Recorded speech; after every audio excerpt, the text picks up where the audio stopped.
It was a single phrase, spoken with a chilling smile, that ripped my world apart and betrayed every ounce of love I'd ever given. We only invited special people.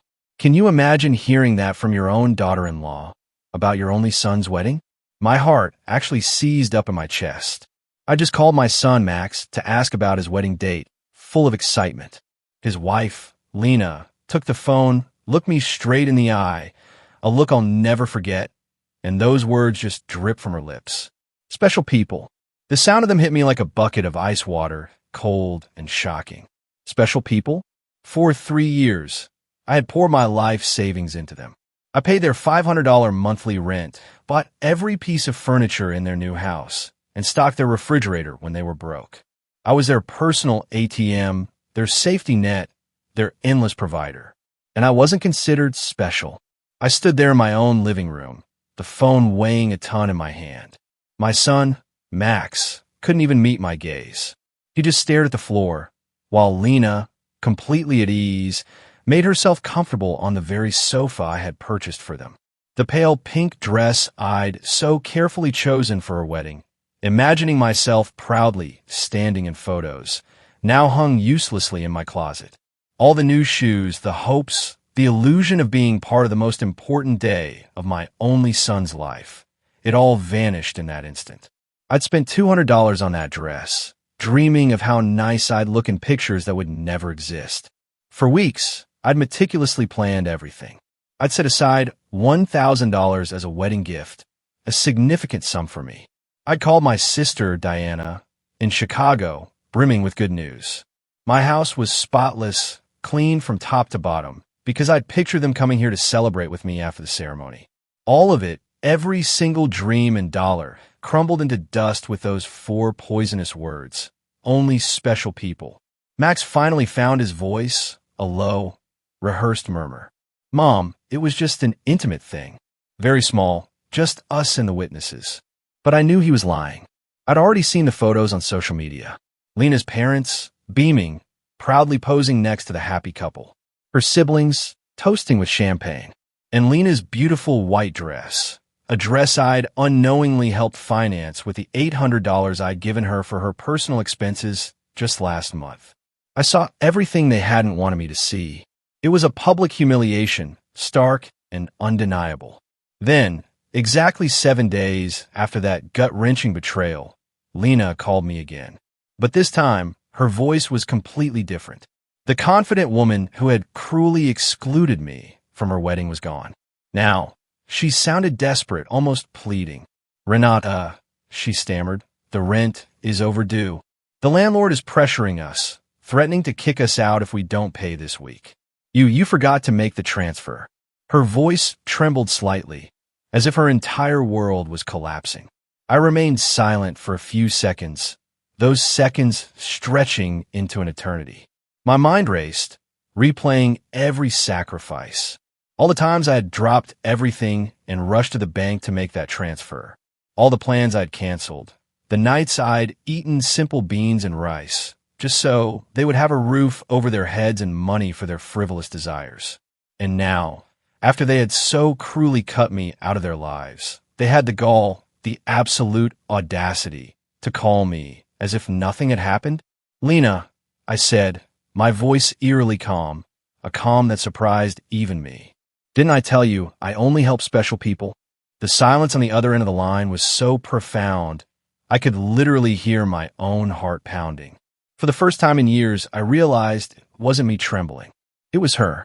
Renata, I don't understand, she stammered, her feigned confusion almost comical. We were always special to you. You're like a second mom to me. Lies. All lies. Wrapped in that syrupy sweet voice she only ever used when she wanted something. The same voice she'd used to ask me for money for her wedding dress, for the honeymoon, for the rings. All things I'd helped finance, never knowing I wouldn't even see the ceremony where they were exchanged. For too many years, I had walked on eggshells around them, constantly measuring my words, my gestures, every single gift, all just hoping for a tiny crumb of affection from my own son. I had tried so hard to be the perfect mother, the obliging mother-in-law, the silent provider who never protested when they treated me like I was invisible. But that phrase, only special people, it had ignited something deep inside me, something that had been dormant for far too long. I started doing the math in my head, calculating how much money I'd truly spent on them over those 3 years. Between rent, groceries, gifts, their endless emergencies, and impulsive whims, it was well over $20,000.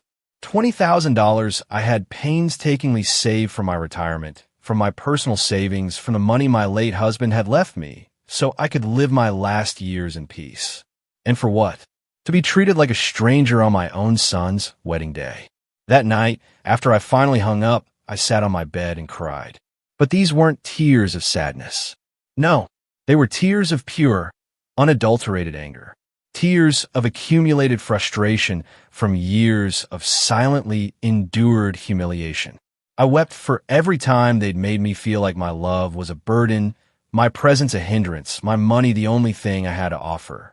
I cried for the foolish mother I had been, for the woman who had lost herself trying to be indispensable to those who clearly considered her disposable.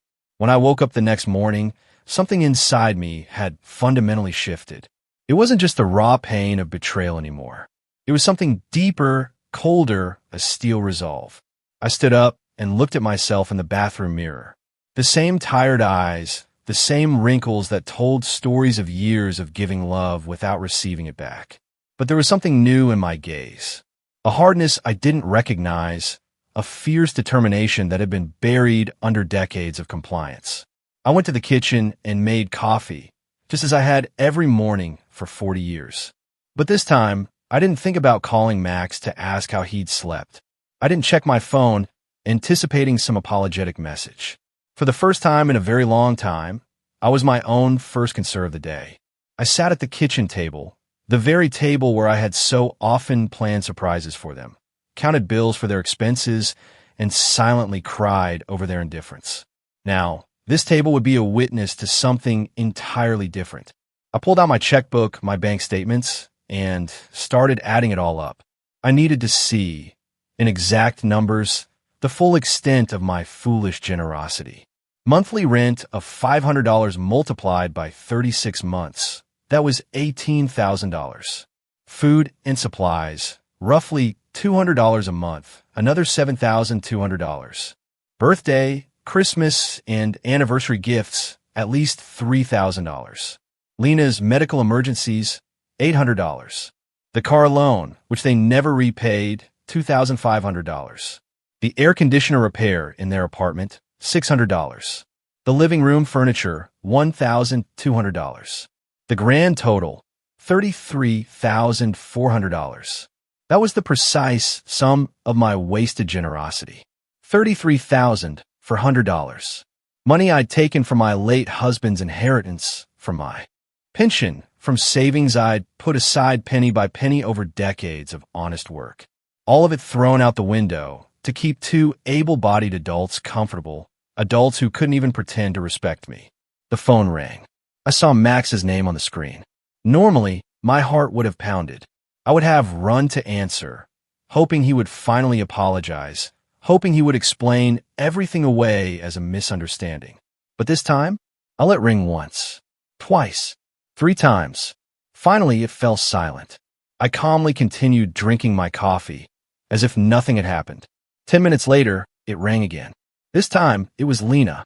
I let it ring too. Then, a text from Max popped up. "Mom, please answer. We need to talk." I deleted the message without a second thought. Around 2 in the afternoon, I decided to go for a walk. I hadn't done that in months, not without a specific purpose tied to them. It was always the bank for transfers, the supermarket for their groceries, the pharmacy for Lena's medications. Today, I walked just because I wanted to. I passed the park where I used to take Max as a little boy. I remembered that sweet child who would hug me tight and tell me I was the best mom in the world. When had he become this man who treated me like an ATM with feelings?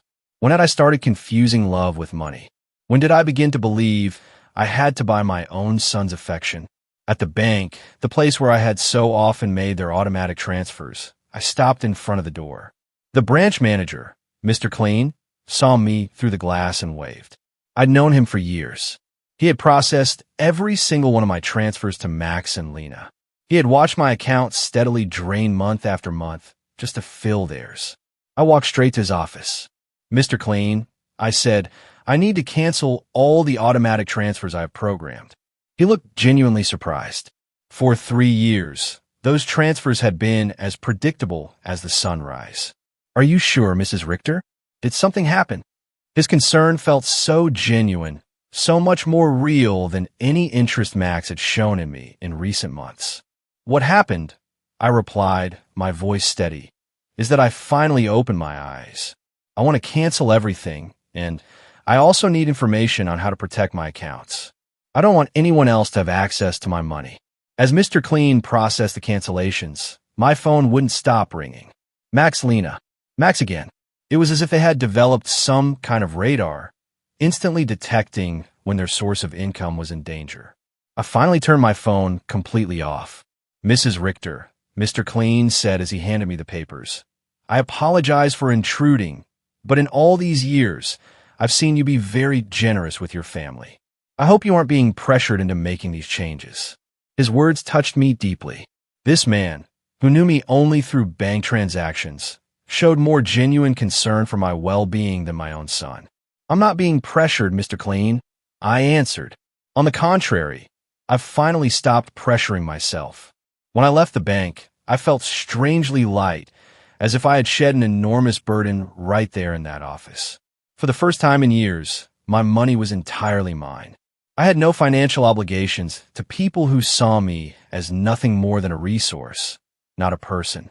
I went home and started thinking about all the things I hadn't done because of Max and Lena, the trips I hadn't taken, saving money for their needs, the friends I no longer saw because I was always on call for their emergencies, the hobbies I'd given up because every dollar I spent on myself was one less for them.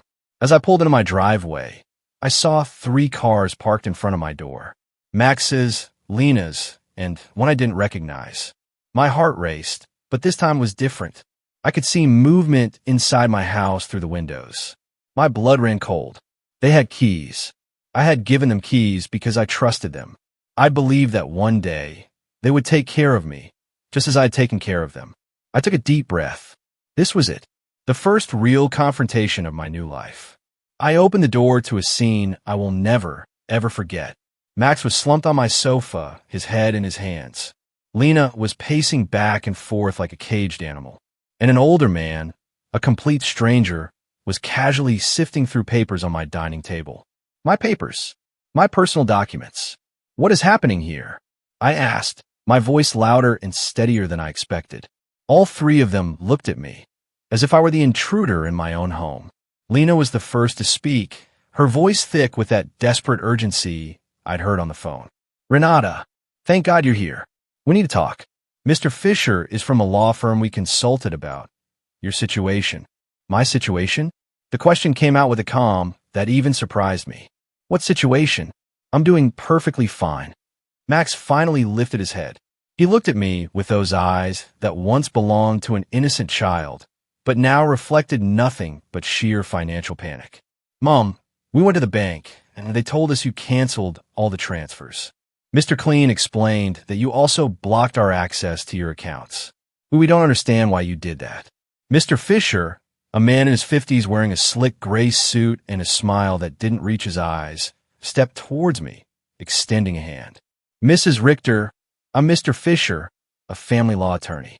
Your children are concerned about your mental well-being and have asked me to assess the situation." I didn't shake his hand. Instead, I walked directly to my dining table and gathered all my personal documents that he had been reviewing without my permission. "These are my private papers," I stated. "You have no right to look at them without my consent." "Mom," Max interjected, using that condescending tone he'd perfected over the years. "We're worried about you. Your behavior has been very strange lately. First, you cut us off financially without an explanation. Then you don't answer our calls. We think you might need professional help." Lena approached, trying to take my hand with that fake tenderness she reserved for moments when she desperately needed something. "Renata, honey, we know you're under a lot of stress. Maybe the loneliness is affecting you more than you think. At your age, episodes of confusion are normal. The word confusion echoed in my head like an alarm bell. That's when it hit me. I finally understood why they had brought the lawyer. It wasn't about helping me. It was about declaring me mentally incompetent and seizing control of my finances. The same woman who told me they only invited special people to their wedding was now trying to label me as senile. Old lady, I am not confused, I stated, my voice firm enough to silence everyone. I am clearer than I have been in years. And you are all going to leave my house right now. Mr. Fisher smoothly interjected, using that professional lawyer's voice, trying to sound reasonable.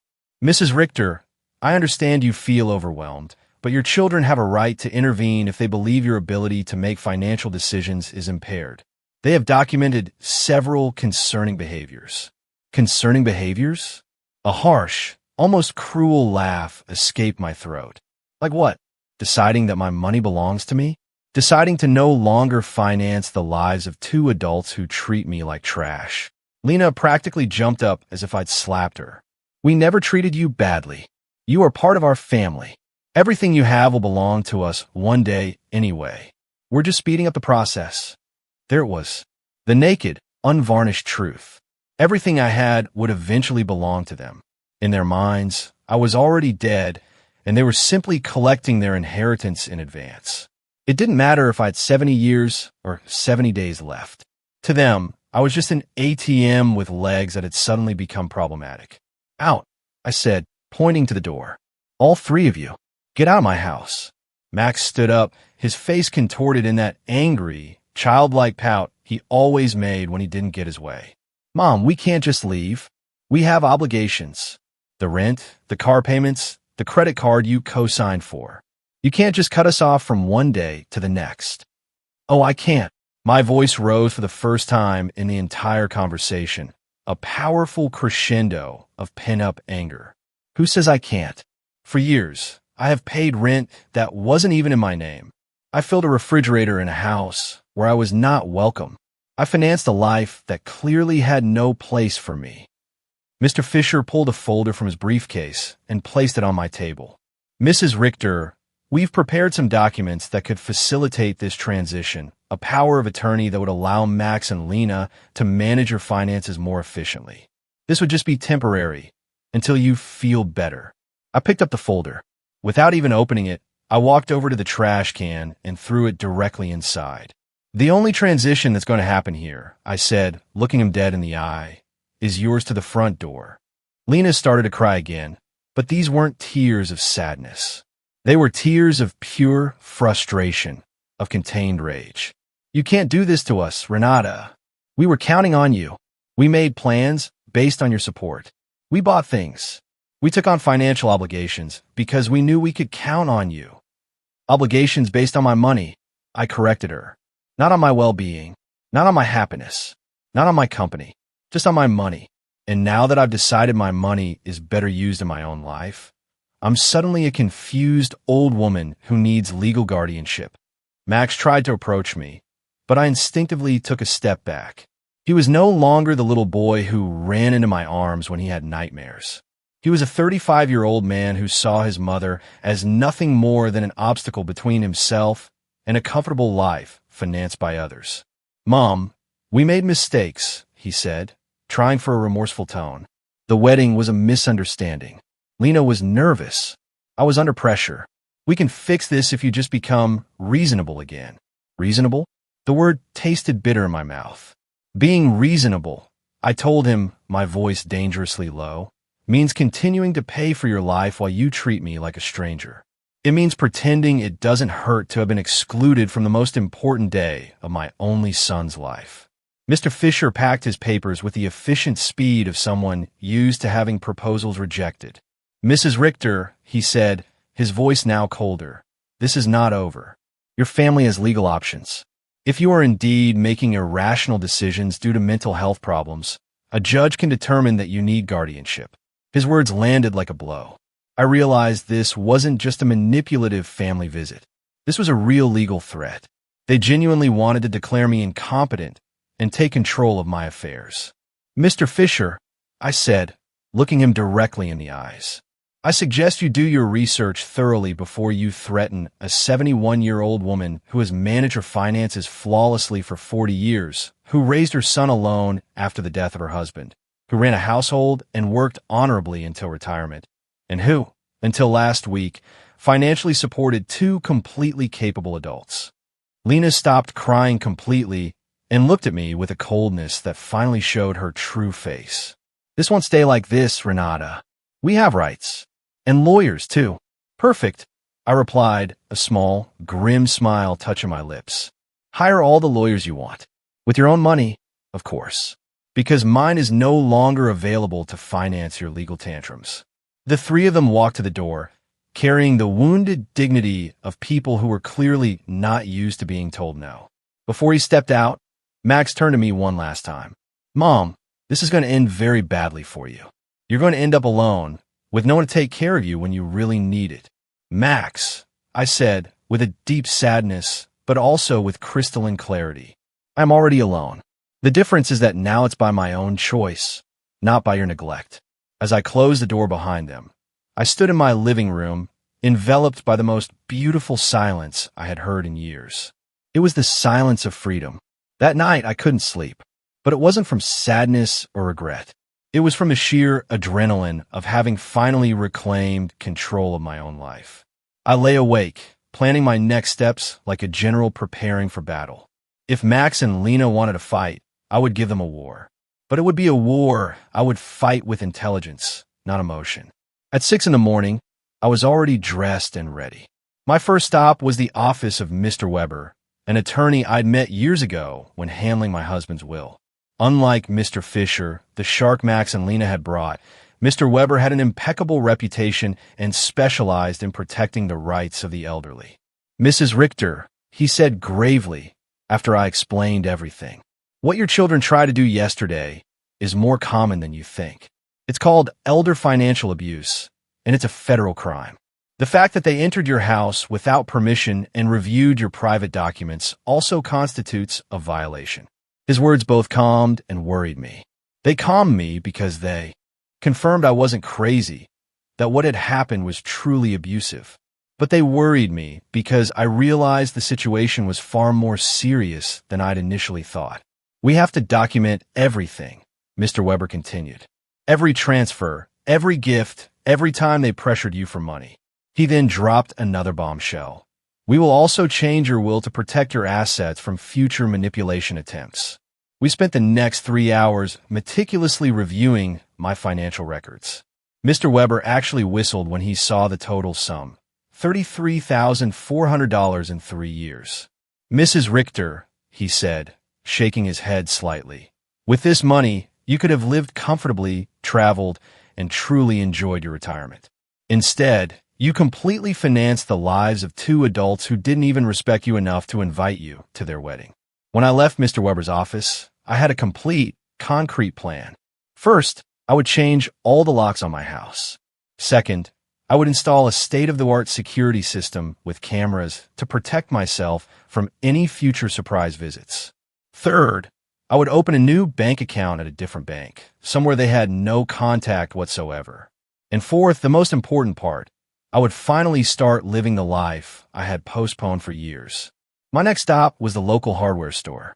The owner, Mr. Summer, had known me for years because I was always buying things to fix Max and Lena's apartment. This time, it was different. Mrs. Richter, what brings you here today? Another emergency with your son? He asked, with the familiarity of a person who had silently witnessed my wasted generosity. No, Mr. Summer. I told him, a new lightness in my voice. This time, it's for my own house. I need to change all the locks, and I want the very best quality you have. He looked at me, surprised, but asked no further questions. As I was choosing the locks, his son Ethan, who installed security systems, happened to walk by. It felt like providence. Ethan, I told him, I also need to install surveillance cameras. The complete system. The price is not an issue. While they were preparing everything for the installation the next day, I received a call from an unknown number. It was Lena, calling from someone else's phone because I had blocked her number after the previous day's confrontation. Renata, it's Lena. Please don't hang up. We need to talk like civilized adults. Speak, I said dryly, my patience worn thin. Listen, I understand you're upset about the wedding. It was a mistake. Max and I have talked about it, and we want to make it up to you. How about we have a special dinner to celebrate our wedding with you? We can do it at your house. We can cook together, just like we used to. The manipulation in her words was so transparent, I almost had a laugh. Lena, I interrupted, cutting straight to the chase. How much rent do you owe exactly? The sudden silence on the other end confirmed I had hit a nerve. Well, it's 2 months, she finally admitted, $1,000 total. But I'm not just calling for that, Renata. We really miss you in our lives. Do you miss me or my money? I asked, my voice flat. Both, she replied, with a surprising, almost accidental honesty. Renata, I won't lie to you. Yes, we need your financial help, but we love you too. You're important to us. If I'm so important, I countered, my voice rising slightly. Why wasn't I important enough to be at your wedding? Why am I not important enough to get a call that doesn't ask for money? When was the last time you called me just to ask how I was doing? Another heavy silence. We both knew the answer. Never. Lena, I said, my voice hardening, I'm only going to explain this to you once. For 3 years, you have treated me like an ATM with feelings. You used me. You ignored me. You humiliated me. And finally, you insulted me in the worst possible way. Now that the money is running out, you suddenly discover you love me. Renata, please. I cut her off. There's no please. You made your choice when you decided I wasn't special enough to be at your wedding. Now, I'm making mine. I hung up and turned the phone off completely. I didn't want any more interruptions on my day of liberation. That afternoon, I did something I hadn't done in over a year. I went to the beauty salon. I had always canceled my appointments because Max or Lena needed something urgent, or because the money I'd set aside for myself magically became an emergency for them.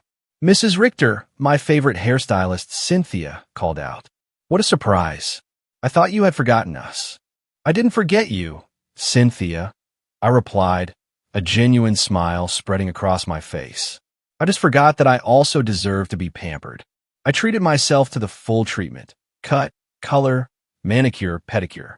For the first time in years, I spent money on myself without feeling a single pang of guilt. As Cynthia worked on my hair, she chatted about her life, her children, her dreams. It was refreshing having a conversation that didn't revolve around Max and Lena's endless needs. You look beautiful, Mrs. Richter, she said when she was done. But more than that, you look free. Did something good happen? Yes, Cynthia, I answered, looking at my reflection and truly liking what I saw. I finally learned to say no. When I got home that afternoon, there was a car I didn't recognize parked in front of my door. My heart raced for a moment, thinking Max and Lena might have come back with reinforcements.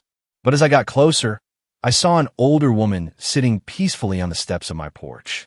Mrs. Richter? She asked as I got out of my car. Yes, that's me. Can I help you? I'm Eleanor Brooks, she said, offering a kind smile. I live next door. We've been neighbors for years, but we've never really had a chance to talk. Yesterday, I heard very loud voices in your house, and I got worried. Is everything okay? Her sincere concern touched me deeply. Here was a stranger who showed more interest in my well-being than my own son. Come in, Mrs. Brooks, I said, opening my door. I'll make you some coffee, and I'll tell you a story you won't believe. As I made the coffee, I told her the whole situation from beginning to end. Eleanor listened, without interrupting, nodding occasionally. When I finished my story, her eyes were filled with tears. Mrs. Richter, she said softly, you did the right thing. I went through something similar with my daughter 5 years ago. I also thought it was my duty to finance her adult life. I also believed they wouldn't love me if I didn't give them money. What happened? I cut off the money when I realized they only call me when they needed something. At first, it was terrible. They threatened me, emotionally blackmailed me, tried to make me feel guilty. But after 6 months, my daughter called to genuinely apologize. Now we have a real relationship, one based on love, not on money. Her words gave me so much hope, confirming that I had made the right decision. Do you think Max and Lena will understand one day? I asked, a faint hope in my voice. Maybe yes, maybe no, she answered honestly. But that's no longer your responsibility, Mrs. Richter. Your responsibility now is to live your own life. That night, for the first time in 3 years, I went to bed without worrying about whether Max and Lena had money for rent, for food, for their endless whims. I went to bed thinking about myself, my plans, my future, and I slept better than I had in years. The next day, Ethan and Mr. Summer arrived at 8 in the morning to change the locks and install the security system. As they worked, my phone didn't stop ringing with unknown numbers. Lena was still trying to contact me from different phones, but I had developed a new skill, completely ignoring calls that didn't suit me. Mrs. Richter, Ethan said as he installed the cameras, this system will give you absolute peace of mind. You can see from your phone who is coming to your house, even when you're not here. And if someone breaks in without permission, an alert is automatically sent to the police. The irony wasn't lost on me. I was installing a security system to protect myself from my own son. But it didn't hurt as much as it used to. It was simply a practical measure to maintain my newfound peace. While they were working, I decided to do something else I hadn't done in years. Call my sister, Diana, in Chicago. We had lost touch because every time we talked, I would drone on about Max and Lena's successes, about how much money I'd spent on them, about how proud I was to be able to help. I now realize that our conversations had become nothing more than financial reports disguised as family news. Renata. Diana answered, surprised. Sister, how are you? We haven't spoken in months. I'm good, Diana. I told her, a genuine laugh bubbling up. Better than good. I'm calling you to tell you that I've finally come to my senses. I told her the entire story, from the secret wedding, to the humiliation, to the lawyer's visit, to my decision to cut off the funding. Diana listened in silence, and when I finished, her answer surprised me. Renata, sister, she said, her voice gentle but firm. It was about time. Every time we spoke, it broke my heart to hear you brag about how much money you gave them, as if love could be measured in dollars. I wanted to tell you something, but I didn't know how. What did you want to tell me? I asked, bracing myself. That Max never spoke lovingly about you when I saw him at family gatherings. It was always, my mom helped me with this, or my mom bought me that.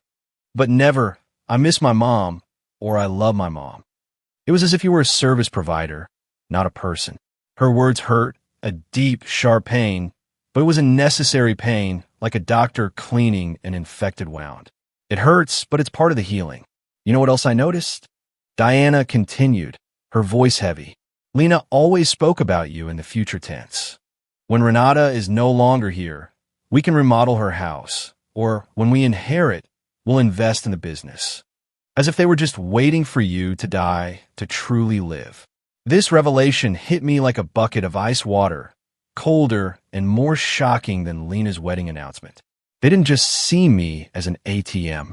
They saw me as a temporary obstacle between them and their money. While I was trying to make them happy, they were planning their future without me. After talking with Diana, I sat in my kitchen processing all this information. Years of marriage to a man who truly loved me. 35 years of raising my son alone after my husband's death. And 3 years of financing 2 adults who saw me as an obstacle to their inheritance. The doorbell rang. On the new cameras, I saw was Eleanor holding a mug. I opened the door, and she handed me a fresh brewed coffee. I thought you might need some company after everything you told me yesterday, she said with that sincere smile I had already come to appreciate. We sat in my living room, and Eleanor shared more details from her own experience. My daughter said the exact same thing to me that Lena says to you. You're like a second mom to me. We're special to you. Everything will be ours one day anyway. Those are rehearsed phrases, Mrs. Richter. They learned them from the Emotional Manipulation Handbook. Do you think such a handbook exists? I asked half-jokingly. Not officially, no, she chuckled, but it certainly seems everyone reads from the same book. Chapter 1. Make her feel indispensable. Chapter 2. Create constant financial emergencies. Chapter 3. When she resists, question her mental health. We laughed, but it was a bitter laugh. It was both funny and tragic to recognize such predictable, cynical patterns in our own children's behavior. Did you ever feel guilty for cutting off the money? I asked Eleanor, a vulnerability in my voice. "Every single day for the first 3 months," she answered honestly. But then I started to see the results. My daughter had to get a second job. Her husband stopped playing golf every weekend and started looking for extra work. They learned to live within their means. And more importantly, they learned that I was a person, not just a resource. That afternoon, I decided to do something I had postponed for years: visit my husband's grave. I always made excuses not to go. Max or Lena needed something urgent, or the taxi fare was better invested in one of their emergencies. The cemetery was quiet and beautiful. Robert's grave looked a bit neglected because I hadn't been there to clean it in months. I sat on the grass next to his headstone and talked to him as if he were still alive. "Robert, my love," I whispered, the wind gently rustling the leaves above me. "I think I lost myself for a while. After you left, I poured all my energy into Max. I wanted to be the best mother in the world, thinking somehow I could make up for him growing up without a father. But I think, in the process, I forgot to be myself. Our son has become someone I don't recognize. Or maybe he was always like this, and I just didn't want to see it. His wife, well, you know how she is. The money you left for me, so I could live peacefully, I spent it taking care of them. But not anymore, my love. I have learned." The wind blew gently, and for a moment, I truly felt like he was listening to me. I cleaned his grave, replaced the withered flowers with fresh ones, and stayed there for another hour, simply enjoying the peace. For the first time in years, I wasn't in a hurry to rush home to solve another crisis for Max and Lena. When I got home, there were 3 cars parked in front of my door. Again, my heart raced, but this time I was prepared. The camera showed me it was Max, Lena, and 2 other people I didn't recognize. They all seemed agitated, talking animatedly and pointing at my house. I didn't get out of my car. Instead, I called Mr. Weber, my lawyer. "Mr. Weber, they're at my house again. This time, they brought more people. What should I do?" "Don't get out of the car, Mrs. Richter," he said immediately. "I'll be there right away, and I'll call the police." After our conversation yesterday, I requested a temporary restraining order. They're not allowed to be on your property. Minutes later, Mr. Weber arrived, followed by 2 police patrol cars. I watched the officers talk to Max and Lena. I saw my son gesticulate angrily. I saw Lena crying again, but this time, her tears did not move me. One of the officers approached my car. "Ma'am, you can get out safely. Your visitors are going to leave immediately." As I stepped out of the car, Max shouted at me from the street. "Mom, this is ridiculous. Where's your family loyalty? You can't call the police on your own son." "Max," I replied, my voice calm, almost unnervingly so. "Family doesn't threaten lawsuits for mental incompetence. Family doesn't break into people's homes without permission. Family doesn't treat their mothers like ATMs." Lena screamed from across the street, her voice shrill.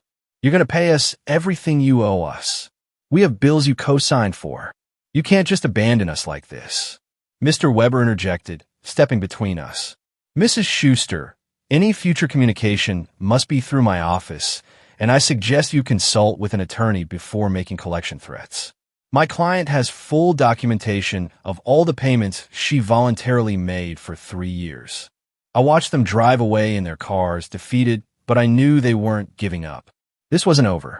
But for the first time in this entire messy situation, I felt confident. I had professional legal help. I had emotional support from Eleanor. And most importantly, I had a new, crystal clear mental clarity about what was right and what was undeniably wrong. That night, Eleanor invited me to her house for dinner. I met her daughter, who was visiting, and for the first time, I saw with my own eyes what a healthy family relationship looked like. They spoke respectfully, asked sincerely about each other's lives, and laughed together. Her daughter didn't ask for money once the entire evening. I wanted that with Max, too. I confessed to Eleanor after her daughter had left. "And maybe you'll get it one day," she replied gently. "But first, he has to learn that you are a person who deserves respect, not just a source of income." For the first time in weeks, I went to bed feeling hopeful about the future. The next few days were strangely peaceful. The surveillance camera showed me that Max and Lena were driving past my house several times a day, sometimes slowly, sometimes parking for a few minutes, but never getting out. It was as if they were studying my routine, looking for the perfect moment for their next move. Mr. Weber had advised me to document every one of these visits, so I kept a detailed log with dates and times. Their persistence will work in our favor, he had said. Every time they show up after we've told them not to approach, it strengthens our case for a permanent restraining order. On Friday morning, I was calmly having breakfast when the doorbell rang. The camera showed me a very well-dressed young woman with a folder in her hands and a professional smile. I didn't recognize her, but something about her posture told me this was not a social visit. "Good morning, Mrs. Renata Richter," she said as I opened the door. "I am a social investigator from the Office of Senior Services. We have received a report that you may be in an at-risk situation, and we need to conduct a wellness check." My blood ran cold. Max and Lena had escalated the situation again. It was no longer just threats from private lawyers. Now they had involved the government. "Can I see your ID?" I asked, trying to keep my voice steady. "Of course," she said, showing me an official ID that looked genuine. "I am social worker Mrs. Schmidt. Can I come in and talk to you?" I let her in, knowing that a refusal would have looked worse for my case. Mrs. Schmidt sat down in my living room and took a form out of her folder. "Mrs. Richter, we have received reports that you have shown significant changes in your financial behavior, that you have cut off communication with your family, and that you have shown signs of paranoia by installing unnecessary security systems. We were also told that you have refused medical and legal help from your loved ones." Every word had been carefully chosen to make me sound like a mentally disturbed old woman. I recognized Lena's handwriting in the wording. She had always been skilled at manipulating words to get what she wanted. "Mrs. Schmidt," I said with all the dignity I could muster, "I would like to call my lawyer before answering any questions." "Ma'am, this is not a legal interrogation. It's a wellness check. If you have nothing to hide, it should not be a problem to speak with me." The phrase, "if you have nothing to hide," infuriated me. It was the same logic abusers use to justify their invasions. If you're innocent, you shouldn't complain about your privacy being violated. "Miss," I said, rising to my feet, "I'm calling my lawyer. You can wait here or come back another day, but I will not answer any questions without legal representation present." I called Mr. Weber, and he was there within 20 minutes. When he walked in and saw the social worker, his expression hardened. "Miss Schmidt," he said after checking her ID, "I hope you have a court order to be here because my client is under my legal representation and any unauthorized investigation constitutes harassment." "Sir," Mrs. Schmidt replied, her confidence visibly faltering, "we have reports from concerned family members about the lady's well-being. It's our duty to investigate." "What family?" Mr. Weber asked dryly, his voice cutting. "The same family that tried to get her to sign a power of attorney without representation? The same family that broke into her house without permission and checked her private documents? The same family that excluded her from important events while living off her money?" Mr. Weber took a folder from his briefcase and placed it on the table. "Here, I have complete documentation of my client's financial and emotional abuse. $33,400 that were withdrawn from her accounts in 3 years. Systematic social exclusion and emotional blackmail. If someone needs to be investigated here, it is not my client." Mrs. Schmidt reviewed the documents with growing discomfort. It was obvious that the information she had been given did not match the reality she had in front of her. "Mrs. Richter," she finally said, looking up, "can you explain to me why you so abruptly stopped financial support for your son?"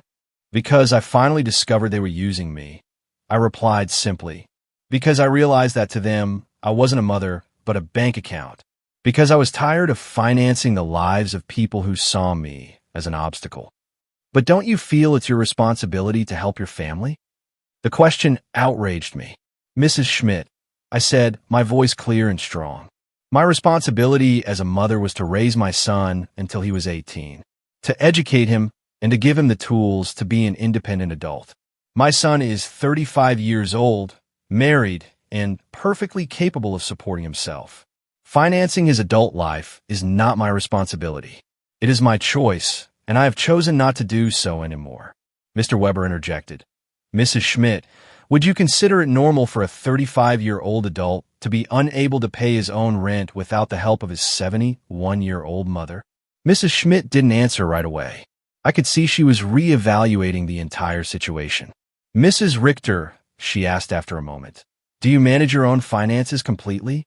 I can show you my bank statements, my investments, my tax payments. I offered. Everything is current and in order.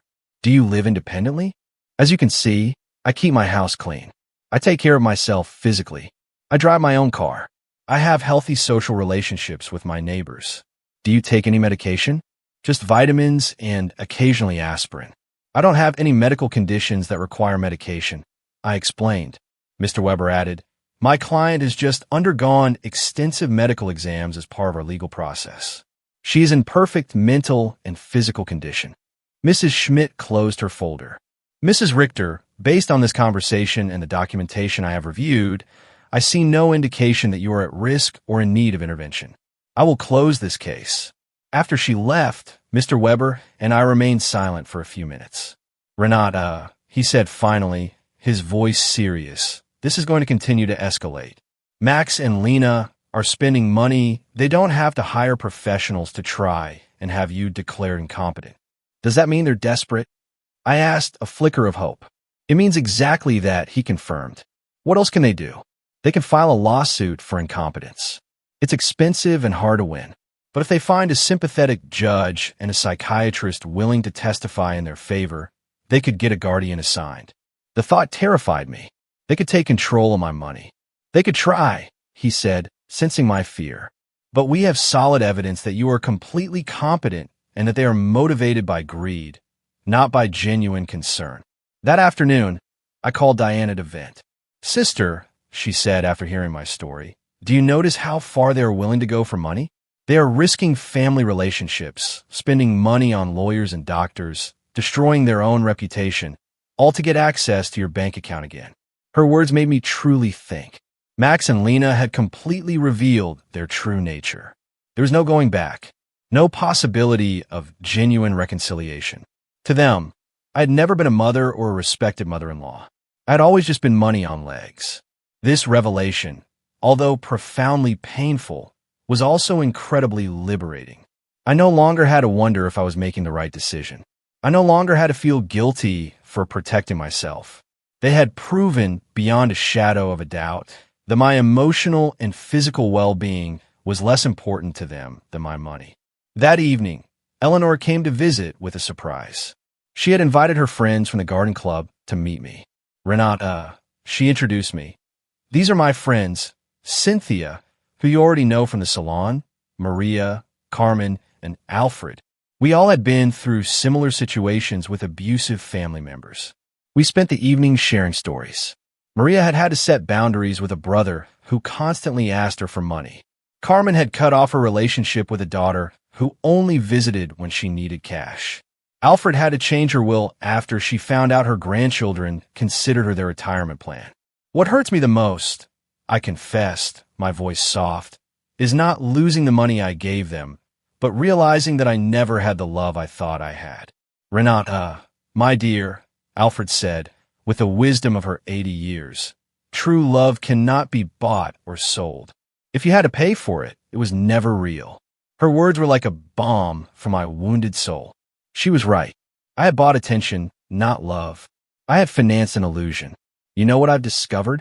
I said to my new friends, looking around at their kind faces. That loneliness surrounded by people who don't love you is worse than being lonely on your own. At least now, when I am alone, I am in good company. Everyone laughed, and we toasted to our newfound wisdom.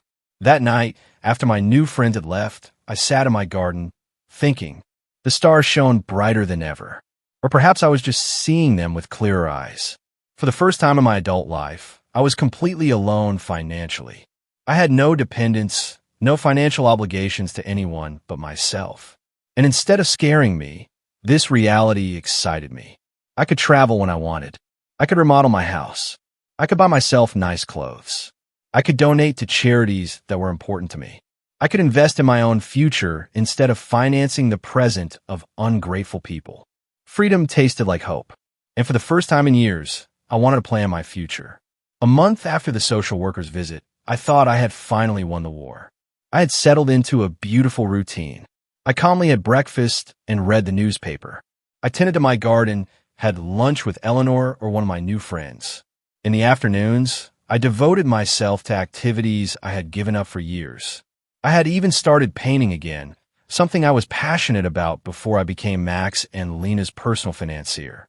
But on a Thursday morning, while I was painting flowers on my new easel, Mr. Weber came to my house with a grim expression that made my blood run cold. "Renata, we need to talk. Max and Lena have filed a formal lawsuit for mental incompetence in family court. They are requesting to have a legal guardian assigned to you." The words fell on me like stones. I knew it was a possibility, but hearing it out loud made it terrifyingly real. Does that mean they can take control of my money? If a judge determines that you are unable to manage your affairs, yes, he explained.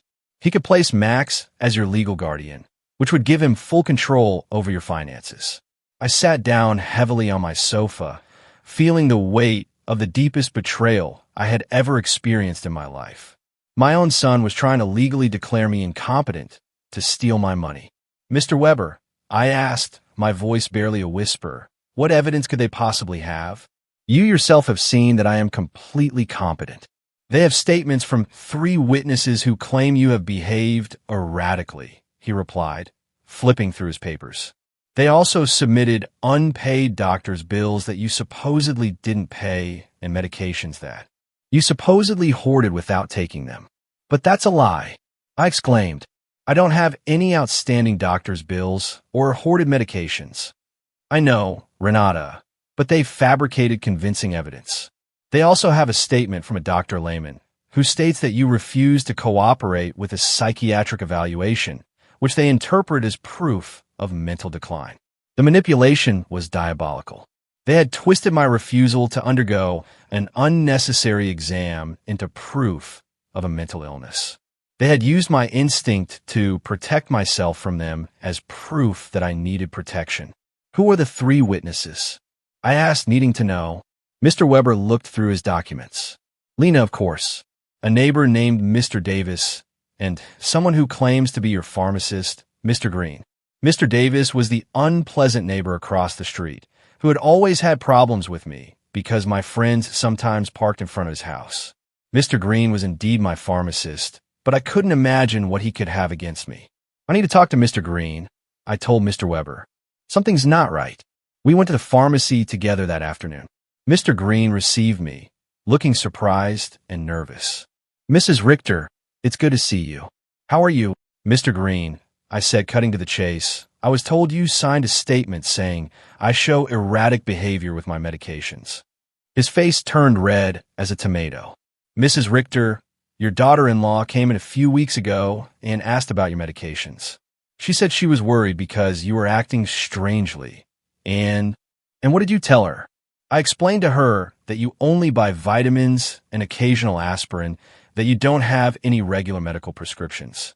But she insisted that this was proof that you weren't taking adequate care of your health. Mr. Weber interjected. "Mr. Green, did you sign a paper?" She brought a document that said I was confirming that Mrs. Richter had irregular medication purchases. I thought it was for her health insurance or something. I didn't know it was for a lawsuit. My own pharmacist had been tricked into signing something he didn't fully understand. Lena's manipulation knew no bounds. "Mr. Green," I said a little more gently now, "I need you to write a statement explaining exactly what happened and clarifying that I have no problems with medications." "Of course, Mrs. Richter," he said, visibly relieved. "I'm terribly sorry for this misunderstanding." After the pharmacy, we went to confront Mr. Davis. When we knocked on his door, he received us with obvious hostility. "What do you want?" "Mr. Davis," Mr. Weber said calmly, "I understand you signed a statement about my client's behavior." "And you're right, I did," he retorted. "That woman is crazy. She's been acting strange for weeks. Can you be more specific about the behaviors you observed?" "Installing cameras as if she lived in a war zone, having strangers visit all the time, yelling at her family in the street." I realized Mr. Davis had taken everything completely out of context. The cameras had been installed for protection.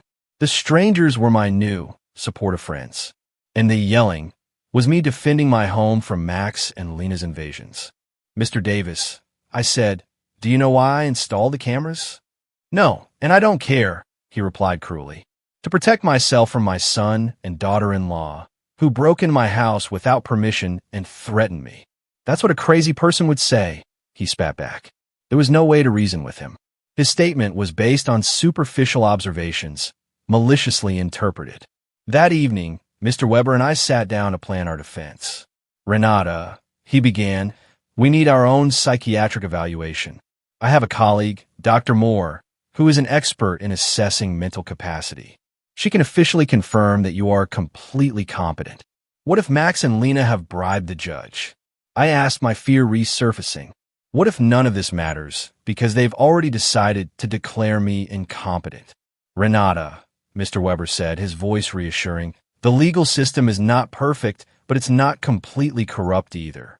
We have solid evidence of your mental competence and their financial motivations. We're going to fight this." The next day, I went to my appointment with Dr. Moore. She was a woman in her 50s with kind but incredibly astute eyes. "Mrs. Richter," she began, "I'm going to ask you a series of questions and tests to assess your mental capacity. Take your time and answer honestly."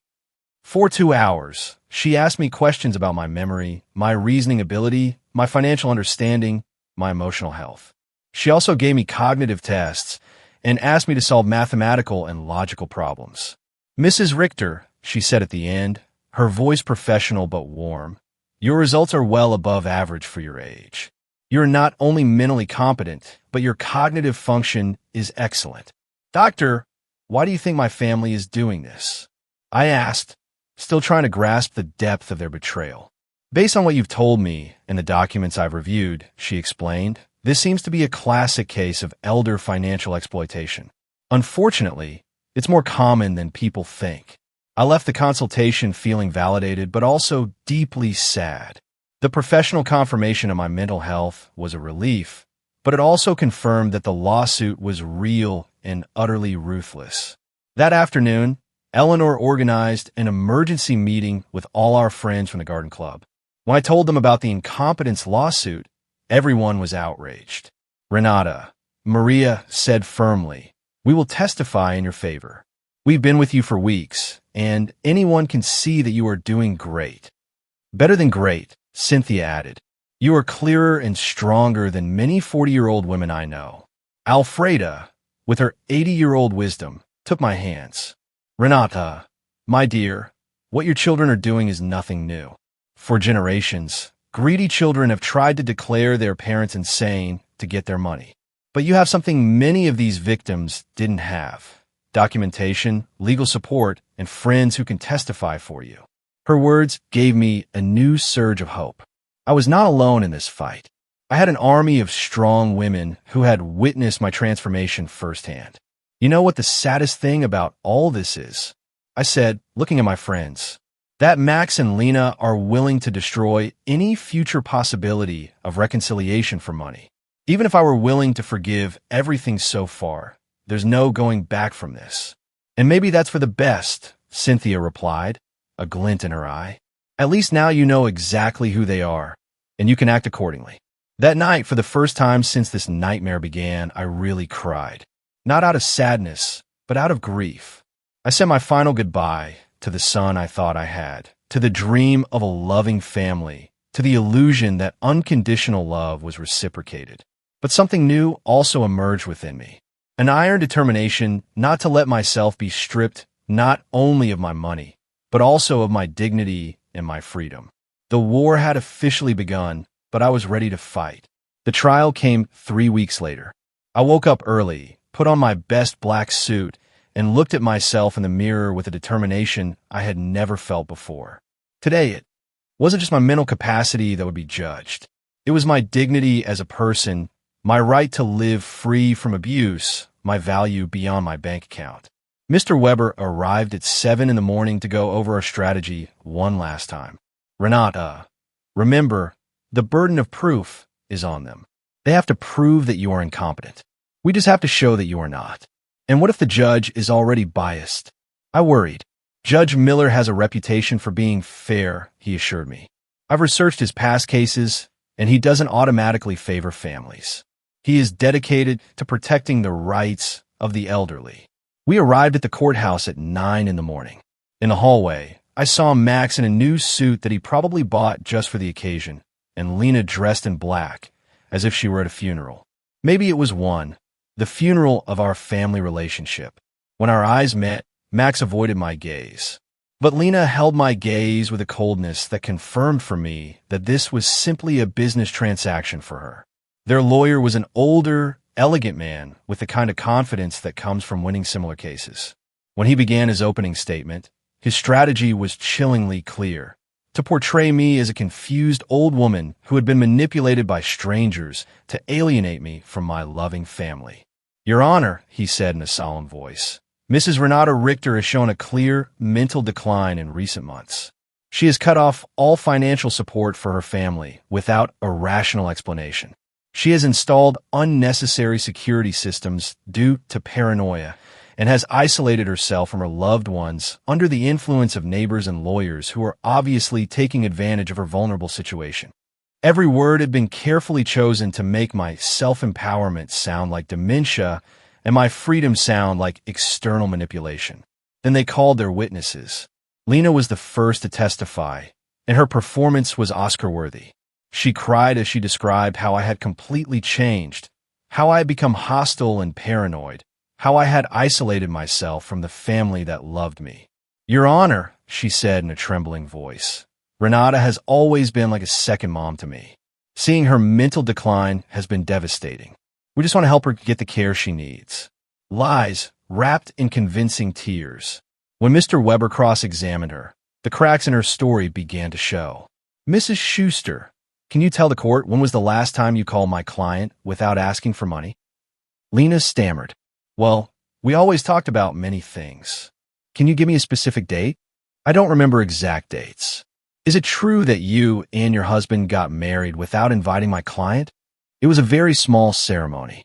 "Is it true that when my client asked about the wedding, you told her that you had only invited special people?" Lena's face turned beet red. "Those words were taken out of context," she insisted. "What would be the right context to tell your mother-in-law that she is not a special person?" She couldn't answer convincingly. Max was next. Seeing him on the witness stand, swearing to tell the truth while preparing to lie about my mental health, was one of the most painful moments of my life. This was the boy I had raised alone, the one I had dedicated my entire life to. "My mom has always been very generous with us," he testified. "But lately, she has become erratic and irrational. We believe she is being manipulated by people who are taking advantage of her." When Mr. Weber cross-examined him, Max's mask fell completely. "Mr. Richter, how much money have you received from your mother in the last 3 years?" "I don't know the exact amount." "Does $33,400 sound about right?" "Maybe. She's always been generous." "And how many times have you visited your mother without asking her for money?" The silence was deafening. "Is it true that you and your wife broke into my client's house without permission and checked her private documents?" "We were worried about her."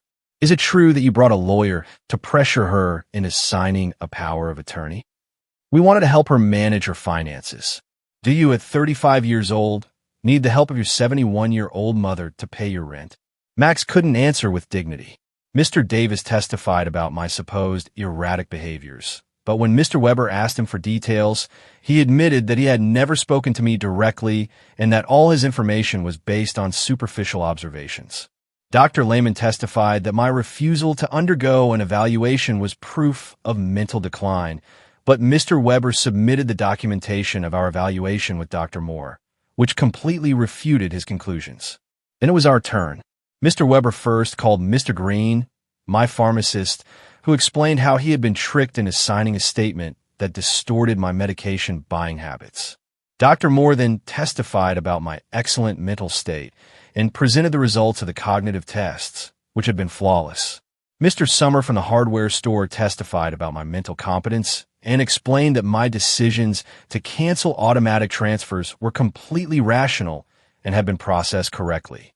Eleanor and my friends from the garden club testified about my clarity, my newfound vitality, and my ability to maintain healthy social relationships. Finally, it was my turn to testify. I stood up with dignity and walked to the witness stand, feeling the weight of 71 years of experience, of wisdom gained through pain, of strength discovered in adversity. Mr. Weber guided me through my testimony, letting me tell my whole story. The $33,400 spent in 3 years, the humiliation of being excluded from the wedding, the constant emotional manipulation, the violation of my privacy, the legal threats. Mrs. Richter, Mr. Weber finally asked, his voice gentle, "Why did you decide to stop financial support for your son and daughter-in-law?" "Because I finally understood that what I was getting from them was not love," I replied, my voice clear and loud, echoing through the courtroom. It was a commercial transaction disguised as a family relationship. My money was welcome, but I, as a person, was not. Do you regret your decision? I only regret that it took me so long to make it. Max's lawyer tried to make me appear confused during his cross-examination, but I answered every one of his questions with clarity and precision. When he tried to imply that my new friendships had manipulated me, I explained to him that for the first time in years, I had relationships based on mutual respect, not on financial interest. In his closing argument, Max's lawyer insisted that I was a victim of external manipulation. Mr. Weber's rebuttal was devastating. "Your Honor," he stated, his voice resonating, "what we have seen here is not the case of an incompetent old woman, but that of a woman who has finally found the strength to free herself from years of financial and emotional abuse." The plaintiffs have presented no real medical evidence of mental incompetence. What they have presented is frustration because their source of income has decided to exercise her legal and moral right to protect her own resources. Judge Miller retired to deliberate. 2 hours passed that felt like 2 years. When he returned, his expression was serious but clear. After reviewing all the evidence presented, he began, "It is obvious to this court that Mrs. Renata Richter is in full possession of her mental faculties. Professional psychiatric evaluations confirm her cognitive competence. Her financial decisions, as painful as they may be for her family, are completely rational and within her rights." My heart began to beat faster, a drum of hope in my chest. Furthermore, the judge continued, "The evidence strongly suggests that this lawsuit is motivated by financial interest rather than by genuine concern for Mrs. Richter's well-being. The court completely denies the request for guardianship. I had won. I had not only won the lawsuit, but I had won back my freedom, my dignity, my right to live free from the abuse of those who supposedly loved me. When we left the courthouse, I saw Max and Lena talking angrily with their lawyer. Lena gave me a look of pure hatred before she stalked away. Max looked at me one last time, and for a second, just a fleeting second, I saw something that could have been regret in his eyes. But it was already too late. That night, Eleanor organized a celebration at my house with all our friends. We toasted to justice, to freedom, to the sisterhood of strong women who support each other. "Renata," Alfred told me, her eyes twinkling, "today you didn't just win a trial. You won back your life." She was right. For the first time in years, the future was completely mine. I could travel. I could love. I could create. I could live without fear, without guilt, without manipulation. 3 months later, I sold my house and moved to a beautiful apartment near the city center. I donated half of my money to organizations that protect the elderly from family abuse. With the other half, I finally began to live the life I had always wanted. I traveled through Europe, took art classes, and joined volunteer groups. I never heard from Max and Lena again. I heard from others that they had to move to a smaller apartment, and that Lena had found a job for the first time in years. Perhaps the adversity would teach them what my generosity never could, the true value of honest work and independence. Some nights, when I look at the stars from my new balcony, I think about the woman I was a year ago. Fearful, manipulated, believing I had to buy love. That woman is dead, and in her place, someone has been born who has understood a fundamental truth. True love never has a price, and freedom is never too expensive. My name is Renata. I'm 72 years old, And I have finally learned that the most important person I have to love and protect is myself. What about you? Have you ever had to draw a hard line with family, even when it broke your heart? How did you find the strength to choose yourself? Let me know in the comments below. I'd really love to hear your thoughts.